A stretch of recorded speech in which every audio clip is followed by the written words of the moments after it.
SS में हमारा क्या होगा, यही डर लग रहा है आप लोगों को। पहले तो खुश हो जाओ, खुश रहा करो। पूरे के पूरे 23 चैप्टर मैं आपको पढ़ाऊंगा, लिखवाऊंगा, याद करवाऊंगा और मैं गारंटी देता हूं कि आपको टॉप करवा के छोड़ूंगा। ये वीडियो खत्म होने तक आपको मैं इतना कॉन्फिडेंट में ला दूंगा कि आप नीचे कमेंट करोगे कि भैया चीजें आसान है। हम लोग अब चैप्टर 19 को पढ़ लेते हैं। मे बी इसके अंदर से 3 मार्क्स का क्वेश्चन आता है, तो मैं काफी आसानी से आपको ये चैप्टर समझा दूंगा। ये चैप्टर इतना हार्ड भी नहीं है, तो आप लोगों को ये चैप्टर काफी ध्यान से पढ़ना चाहिए क्योंकि ये जल्दी से हो जाएगा और आपको पूरे 3 मार्क्स देकर जाएगा। पहला जो सवाल है इसके अंदर कि reason for gender inequality in India, India के अंदर जेंडर इनइक्वलिटी क्यों है, इसके रीजंस आपको देने हैं। मतलब हमको ये बोलना है कि औरतों को ज्यादा पावर क्यों नहीं दी गई है। देखो, जब ये बुक बनाई गई होगी ना, तब औरतों को ज्यादा पावर नहीं दी गई होगी, बट आजकल तो औरतें हमको ड्रम में डाल देती हैं।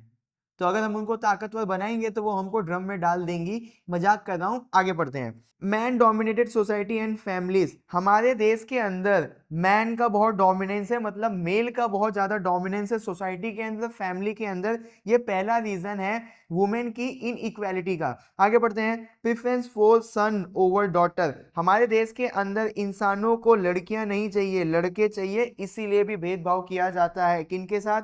लड़कियों के साथ, औरतों के साथ।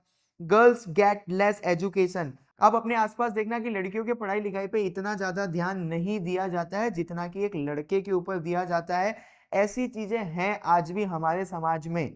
Early marriage and house hold responsibility for girls, लड़कियों की शादी जल्दी करवा दी जाती है और जब उनकी शादी हो जाती है तो उनके ऊपर पूरे घर की रिस्पॉन्सिबिलिटी दे दी जाती है। ये चीजें मैंने अपने आसपास देखी है। अभी हम लोग सारे लोग कॉलेज पास हुए तो मेरी बहुत सारी फीमेल्स फ्रेंड की शादी हो गई, और जो भी हम लोग मेल लोग हैं उनकी शादी नहीं हुई। तो जो फीमेल्स हैं उनकी जल्दी शादी करवा दी जाती है हमारे देश में, और वो लोग के ऊपर घर की जिम्मेदारी डाल दी जाती है कि जाओ रोटी बनाओ, चूल्हा चौका करो। आगे, women's get fewer job and lower pay, हमारे देश के अंदर औरतों को बहुत कम जॉब्स मिलती है, और अगर उनको जॉब मिल जाती है तो एज कंपेयर टू मेल उनको कम पैसा दिया जाता है। ऐसा है, जब आप काम करने निकलोगे तो आपको पता चलेगा कि मेल को ज्यादा सैलरी दी जाती है और फीमेल को बहुत सारे जगह पे कम सैलरी दिया जाता है। Social and culture restriction on women's freedom, हमारे देश में हमारा समाज, हमारा कल्चर औरतों की फ्रीडम छीनता है। ये आप लोग जान रहे होंगे। लड़का 10 बजे घर आएगा चलेगा, बट लड़की 7 बजे घर के अंदर चली जानी चाहिए। ये हमारे देश का सोशल और कल्चरल रेस्ट्रिक्शंस है लड़कियों के ऊपर। Lack of awareness about women's right, women को बहुत ज्यादा नॉलेज ही नहीं है उनके राइट्स के बारे में हमारे देश में, इसीलिए उनके साथ इनइक्वालिटी हो रही है।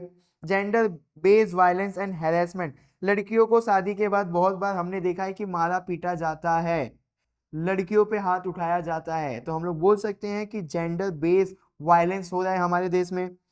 Unequal access to health and nutrition, अब आपको एक एग्जांपल देता हूँ, ये कड़वी बात है पर सच बात है कि एक घर में एक लड़का पैदा हुआ, एक लड़की पैदा हुई, तो बहुत सारे माँ बाप लड़के को अच्छे से खिलाते पिलाते हैं बट लड़कियों के ऊपर इतना ध्यान नहीं देते हैं।